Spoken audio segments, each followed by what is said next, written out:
All right, let's get into it. Saints lose to the Broncos and Sean Payton 33-10.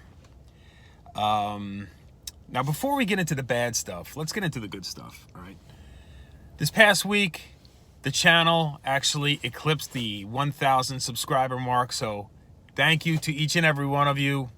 I really appreciate the entire community that we've created here. If you're not subscribed, maybe you'll consider it after you hear this, I don't want to say rant, but here we go. Let's dive in. So once again, thank you. Let's dive into the bad stuff now. Before we get into what we saw, let's get into what we heard. Al Michaels, look, I did a poll a couple years ago on Twitter, and it was not a poll. No, it was a poll. Basically, I did a March Madness for sports announcers, sports media. So 64 people put in there, and I did it from soccer to football, hockey, baseball, like all the greatest people in the industry.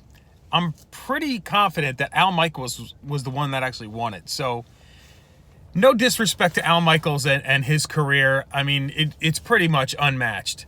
That being said, what I heard on that broadcast last night, it might be time for Al to start considering the next chapter in his life, because there was a lot of things that came out of his mouth last night that I'm just shaking my head like, what is this guy even talking about? But that aside, let's talk some Saints now.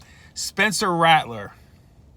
Now, I put up a post basically pro Jake Haener on Twitter yesterday, and I got met with some people that didn't like what I was saying, because everybody is high on Spencer Rattler. And granted, I agree. I don't know if this guy's going to be the future for the Saints, but I think he can be. I think the arm talent is already there. He's elusive in the pocket, which thank God he is. Otherwise, there might have been 10 sacks last night. Elusive in the pocket. His legs can be used as a weapon. He makes a lot of good decisions. He's pretty accurate. The big rub I have with Rattler is just he's just still looks a little raw. He does not protect the ball as much as I would like. Kind of leaves it hanging out there, which caused a couple of fumbles last night. Luckily, one of them came back. And then also, like, he just wants to make plays that sometimes the best play is to just take the sack and live another down. And he's just trying to make plays, whether it's, he's got two guys screaming down his back, or he's got a guy in his face and he's trying to dump it around somebody. That pick six, that's exactly what happened. I think he should have just ate that one, hit the ground. Again, hindsight is 20/20, but I just think he's a little raw. I think, and the other thing is, I think Haener, there wasn't enough difference in the preseason that I thought Haener didn't earn that backup spot based on him having a little bit more experience and a year in the league than Spencer Rattler. And then you save Rattler.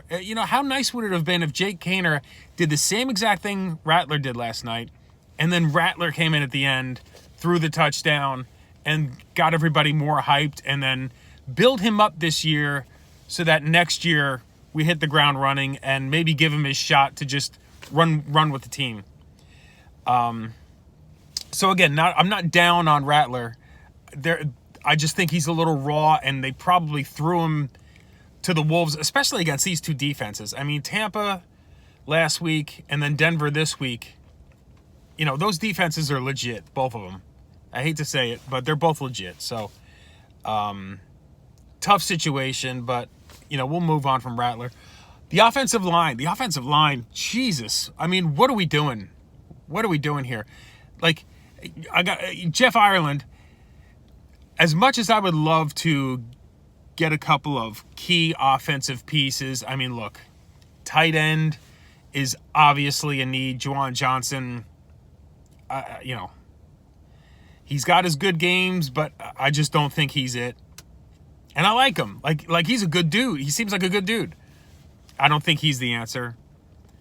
Maybe you work Foster Moreau into the mix a little bit more and see if he can be a tight end one.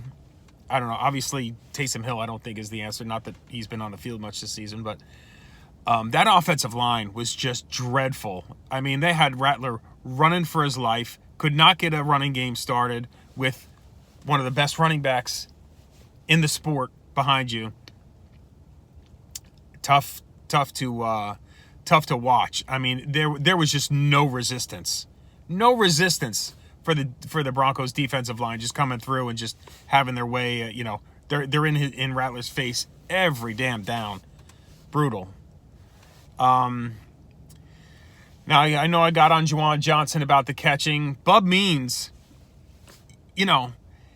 they didn't use him nearly as much as I thought. I thought, especially with Rattler at quarterback, Bub Means was like his guy since he got there. He was catching everything they were throwing at him with the exception of one, which he just missed catching, and it was a tough catch. But he was catching everything they were throwing at him. They just didn't throw at him enough. Like, they're throwing at guys that aren't catching. I don't know. I don't know. I don't know what the game plan was. I don't know if I didn't see the all 22 to see if they were doubling him or basically locking him down and letting the other guys try and beat them. If that's the case, so be it. But I just would love to have seen Bub Means a little bit more involved in the offense, considering he was having success. I talked a little bit about AK and how talented a player he is, and that offensive line not doing him any favors. If there's anybody on this entire squad that I feel bad for, it's Kamara. I mean, he wants to win so bad. You can see it on his face. You can see it on the field. Look, he just tries to stretch and scratch for every yard he can, and it's just the house of cards around him is falling down. I just feel so bad for the situation that he's in.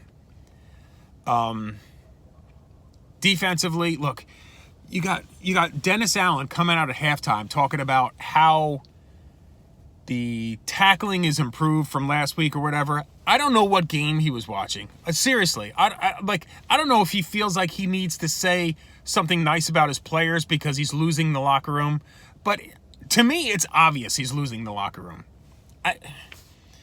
So the defensively, the tackling, not great at all. Like, not even close to good.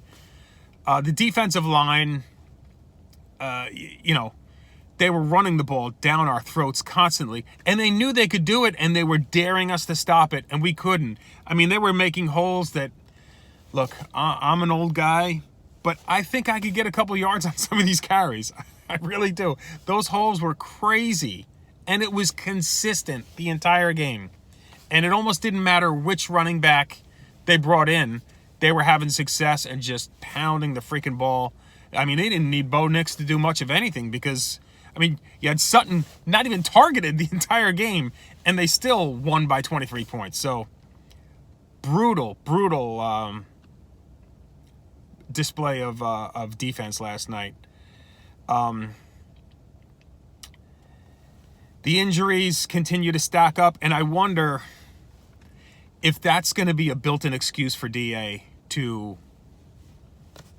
get more time. Is look at all the injuries. Like, what coach would succeed with all these injuries?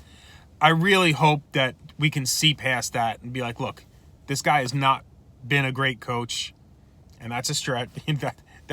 That's even being generous. But yeah, I think the entire fan base is ready to move on at this point. So that being said, what do you think happens? Look, the Saints don't play for another 10 days against San Diego. Oh, I'm sorry, San Diego. No, where are the Chargers now? Whatever. We're playing the Chargers in 10 days. Do you think DA's the head coach? Give me a yes or no in the comments. I'm curious, and I expect the comments to be pretty interesting on this one. Feel free. I will respond to even if you're telling me I'm an idiot, I will respond to every comment that I see in there. So, hoot at everybody. Keep your heads up. It's Friday. We got the whole weekend in front of us. We'll see you on the next one.